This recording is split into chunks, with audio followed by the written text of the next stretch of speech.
Hi, let's talk about torque and slip. So based on the characteristics, we are divided into three different regions. Okay, no? So imagine slip another low ga undi. Okay, so our scenario lo torque ela behave chestundi anante it increases linearly to the slip. Okay, so ఇది మనకు general గా operation mode. Okay, so motor operate అవుతున్నప్పుడు ఈ scenario జరుగుతుంది. మరి slip ఒక sudden value ఉంది అంటే అరౌండ్ 5 to 7% అనుకోండి.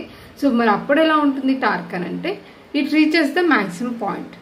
ఓకేనా, సో ఆ పాయింట్నే మనం బ్రేక్ డౌన్ టార్క్ అంటాం.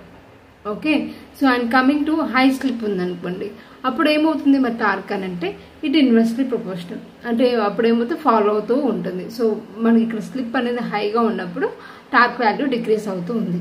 సో ఫస్ట్ ఎలా ఉంటుంది టార్క్ అని అంటే లోగా ఉండి అండ్ నెక్స్ట్ సినారియోలో పీక్ వాల్యూకి రీచ్ అవుతుంది అండ్ దెన్ ఫాలో అవుతుంది. ఓకే, కానీ ఎక్కడ కూడా జీరోని రీచ్ అవ్వదు అనమాట. సో ఇలా టార్క్ అనేది స్లిప్కి రెస్పాండ్ అవుతూ ఉంటుంది అనమాట. ఓకే.